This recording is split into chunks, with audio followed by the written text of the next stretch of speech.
Christchurch to go around a lovely New Zealand city, a lovely New Zealand garden, expecting a nice local tour guide, eh? We have, look, you've got me, and I'm from England. Can't escape us English, we're everywhere. But it's sort of fitting for this part of the gardens. This to the left is Armstrong Lawn. And Armstrong Lawn was planted to give the settlers a sense of home. The settlers here were from all over Europe, but there was a lot of Brits and a lot of English. So this is very typical of what you find in the stately homes and country manors in the UK. This tree here on the left is a cutleaf beech. And you can see why it's called. That's fine. I'll put them down here at 4.25 Okay. so you got tons of time. See why it's called a cutleaf beech? If you look at the shape of the leaves, it looks like someone's taken scissors and sort of cut round all the outsides. Underneath, you'll sort of see the last lot of foliage there. This has been left there for the blackbirds and the thrushes to sort of dig up all the earthworms. But across the garden, 22 tons of leaf litter drops every year. Now that's a hell of a lot. And what they do with most of that is they gather it up, they'll mulch it up, and they'll spread it back on the flower beds. Helps keep the moisture and returns nutrients to the soils. This lovely purple colour that you can see here to the left, these are purple beeches, or copper beeches. Now these get the name when the foliage is sort of fresh. It's got a lovely orangey red copper tone to it. As it starts to mature, it goes to this lovely dark purple. You'll see a few different ones of these as you go around the garden, offer a nice contrast to the greenery. So we're coming up to the archery lawn. And before we get there, I want to talk about these two trees in the entranceway. This really tall one here on the left, it's a monkey puzzle tree from Chile. And if you look at the branches, that's how it gets its name. Got lots of little monkey tails sort of hanging out there. The marks on the bark are because it's self-pruning. What that means is as it grows, it drops off its lower branches, because they don't get the sun anymore. If you look further up past there, on top of the hill, you might be able to see a bench. Now this is a very special bench, because this is where I like to have my lunch. Now, I bring it up not just to tell you about my eating habits. Oh, it was a great veggie chili today. I bring it up to tell you about the bird life, and there's the reason I sit there. The bellbirds love these maritime pines, and you'll hear them sort of singing away as we go. Bellbirds are originally from Oz, and the ones in Australia sound like little bells chiming. They came over here just for the summer, but decided they loved it so much they decided to stay. And now ours have developed a little Kiwi accent, sounds slightly different than the Aussies. Dodging a few arrows, so obviously health and safety got involved. Around the 1890s the fun sponges came and stopped the archery, and now we have this lovely artwork fountain by Sam Marr. It's called Regret, and it's meant to be about the messiness in life. There's a lever on the back you can pull, causes the faces to spin round, and the bird on the top to flap its wings. Don't do it on too windy a day though, it's all water powered. Coming up on the left, in amongst the sort of shrubs, you'll see this big tree with a reddish tinge to the wood. It's a type of redwood, it's a sequoiadron. Sequoiadron giganticus. And there's 6 of them along here. They're about 150 years old. Now they're really big for their age. That's because all this used to be riverbed. So there's a lot of moisture, a lot of water still underneath the ground. And the trees lap that up. Not as big as they can get though. Back in California where they're from, is the tallest one of these. And it's 84 metres tall. So it's about 1,700 years old. So if you come back in about 1,500 years, it'll be about that. Got red hot pokers to the right, the oranges and the yellows. The big plant that you can see that looks like a big thistle, that's a wild artichoke. You've got canna lilies here with the orange flower. You see a few different varieties of these. There's a lighter orange in the back there, and on the floor, look at this red one with the lovely yellow frill. So this is the longest herbaceous border in the southern hemisphere. I know, what a title, eh? And it gets that title, over them being long, because there's not much competition for it, which is a bit of a shame. But it gets it. Well, there's not much of them because they're quite high maintenance. Herbaceous means they don't have any wood in the stem, so over the winter time they die down into the roots, the shoots, the bulbs and the tubers. And that allows the weeds to creep in. So the gardeners are in here sort of 4 or 5 hours a day doing all the weeding. Coming up here on the left, you'll see this sequoiadron with the low swooping branches. And you'll notice how shiny these ones are. They're shiny from grubby little mitts, and big bums and big tums that are climbing all over it. You are allowed to climb on the bigger trees in the garden, and just have the small ones in the flower beds, but the big trees are fair game. It's quite rare to see that nowadays. There's a couple of reasons for that. Firstly, I think it's important for the little kids and the big kids getting a sense of adventure and enjoyment out of nature. And the second reason, probably the more important one, the hospital is just over there through those trees. Not far to stumble, eh? Now in the 4 trees coming up on the left, you'll see in the middle, you'll see a home oak. Home oaks are famous for truffle orchards. The truffles love the structure and the moisture that the roots can create. Now unfortunately, you need a few home oaks together to get the truffles, and we've just got the one, so we don't get them, but we do get the acorns, and you can boil up those acorns into a broth, and use that broth as a wound disinfectant. Not quite as fancy as the truffles though. Following the path all the way down to the left, to the end, you'll see a lovely purple tree. It's a Norwegian purple maple. Now the Norwegian and the Canadian maples have really big, broad leaves. Compare that with the size of the leaf and these to the left, these maples. These are Japanese maples, and the Japanese have a lot smaller leaf. They used to write poetry about the leaves. They said they look like frog's feet, babies' hands. You can definitely make out the frog's feet. Made from the coins and the medals of the United Nations, sort of smelted down and remoulded into this bell shape. Now it's a Japanese style bell, so it's hollow on the inside. They ring it from the outside with a wooden polished rod, although this morning I saw a lady whacking it with a sandal, and that seemed to do the trick.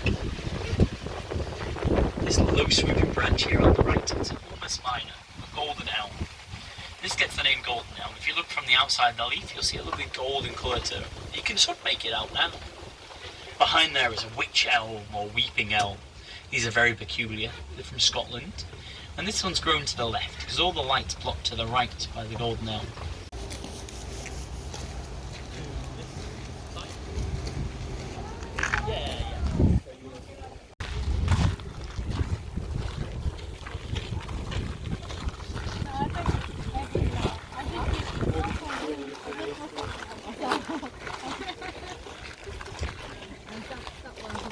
Yes, for you if you need it. Thank you.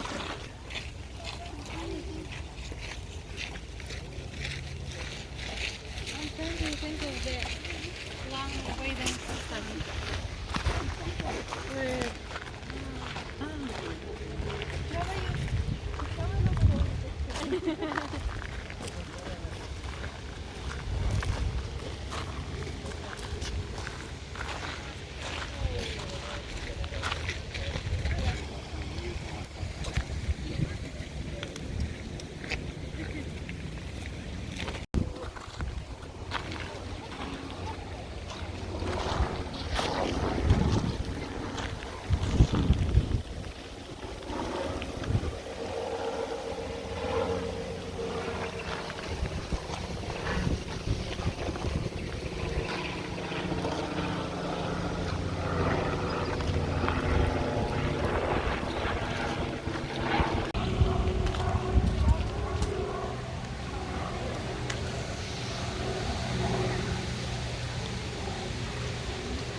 So if you look behind the bushes there to the right, you'll see that tree with the lighter coloured green leaf that's drooping down. That's a ghost tree. Ooh! No, it calls a ghost tree, not because it's haunted, but when it flowers, it has a lovely white petal that dangles down. Looks like Casper the Friendly Ghost, and men in bed sheets.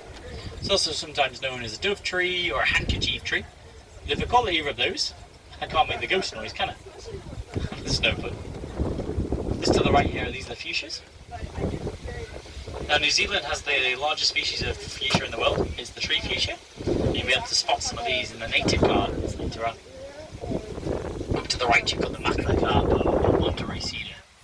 Bit of a beast, so let's have a few of its limbs chopped back now. And it makes a perfect climbing frame. You can almost see a natural entry point just there to the right. Now the building in front of us is the Ilex Centre. It's been built on this angle to stop the bitterly cold easterly winds here, and the name Ilex is the genus name for the hollies. So it's named after the hollies. Now if you use your imagination, look at the tops. They're pointed and white.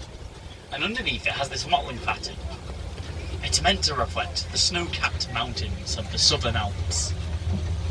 Like I said, use your imagination. I'm just going to pick up my sign here and then we'll be on our way shortly.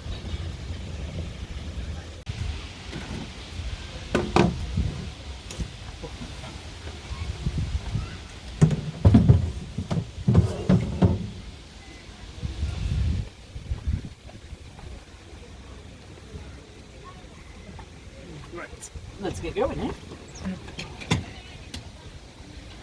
So, across the other side of the river is Hagley Park. Hagley Park's a big inner city park, and the Botanic Gardens sit completely within it. Now, it's sort of like a sporting mecca for Christchurch. You've got all sorts of sports fields. So right there, you've got the tennis courts. Across the other side of the water, the car park, you'll see the water.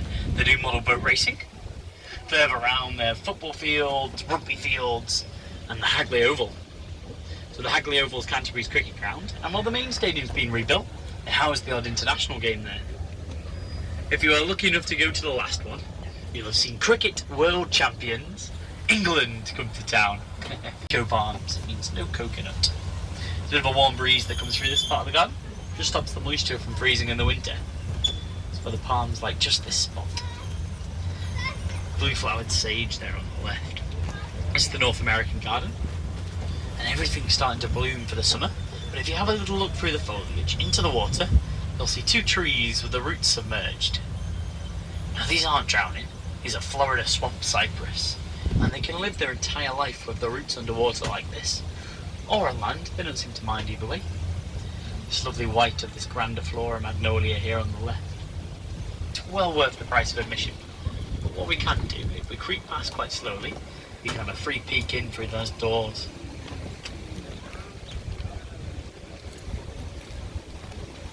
This sort of staircase to nowhere. Its real name is Diminish and Ascend, and it's been put here for us to enjoy. But the ducks absolutely love it.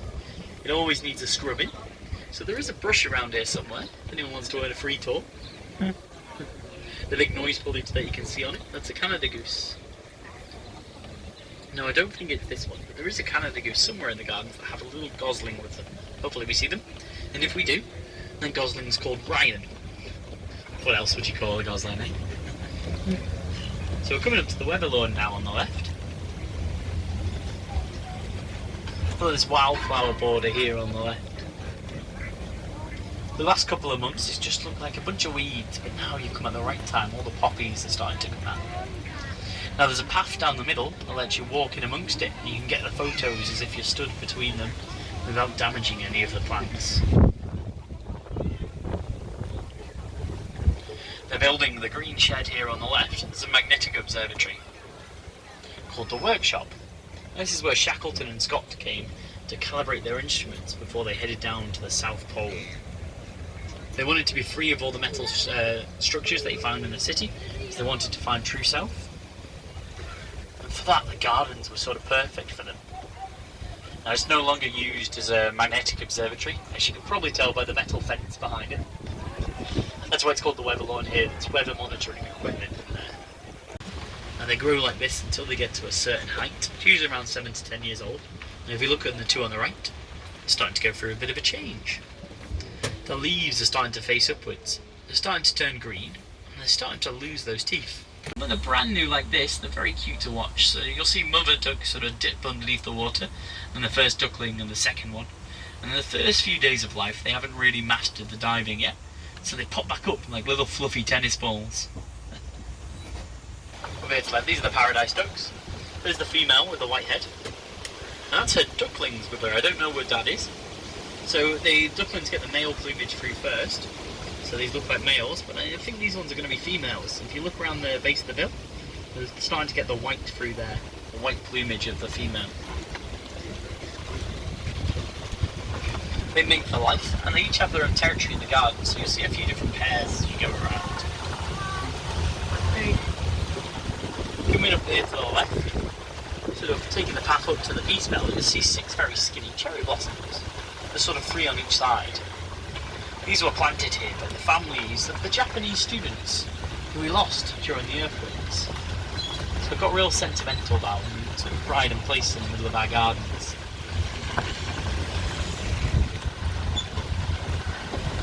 Coming up here on the left, in amongst the hedges and the hostas, is the oldest tree in the garden.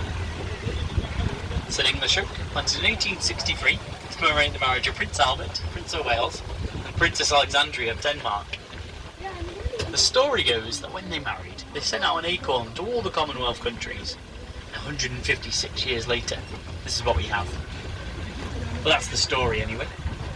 It is 156 and it was planted for their marriage, but who knows if everyone else got an acorn.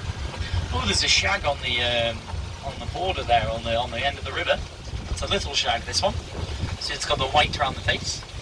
So they nest in the gardens actually, and we think, which is quite unusual because they're a sort of a marine bird. They like to fish out on the ocean. But we think they come in for the fish that we get in the garden.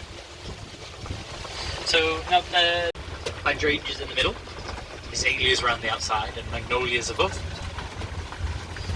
The lace capped hydrangea here on the corner. Look at that white with the blue on the inside.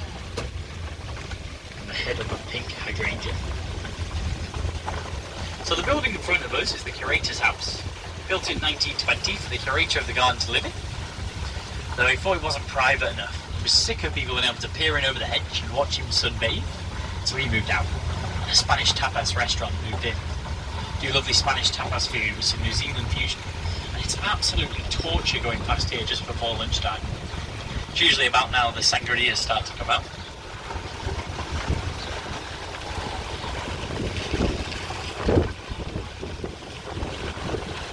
Coming up here on the left are examples of ribbon bedding. It's where they plant one plant species in one layer, the next in the next, and so on and so forth. These borders are all planted twice a year, once in April and once again in November. All the gardeners come together to do it. They dig up all the old bulbs and they put in the new. Now before this we had tulips, and they keep the tulip bulbs for next year. So they can remember sort of the colour of the flower. They paint the bulb whatever the colour was. It's quite ingenious. Follow the flower beds all the way to the end, you'll see the peacock fountain. That's usually at this part of the tour I like to pick up 1 or 2 people to count how many peacocks they can see on the fountain. So feel free to give it a go.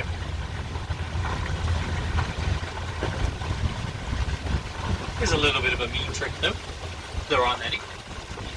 There's a herons on the top and the creatures at the bottom are meant to be dolphins. Yeah. It was ordered from a company, it was ordered by a Mr. Peacock, hence the name, from a company in Shropshire in the UK, a black and white catalogue. And when it came, they hated it, couldn't stand it. Tried it in a few different places in the garden, eventually gave up and put it into storage. They brought it back out in 1996 and gave it this more subdued paint job for us to enjoy. The tree behind it's the male ginkgo. Now, the male, ginkgo is the oldest tree species in the world, so if you have a little look at what the leaf looks like, go into the museum later on, you'll see the fossilised records of the ginkgo leaf. So that's it, we've come full circle now, it's the end of the tour. I hope you've enjoyed it. And if you have, my name's Mike. Feel free to leave a comment on TripAdvisor or Facebook. Very modern, we have an Instagram account now, but I know. And if you haven't enjoyed the tour, well, my name's Arthur. Thanks guys, and enjoy the rest of your time here in Christchurch. Thank you.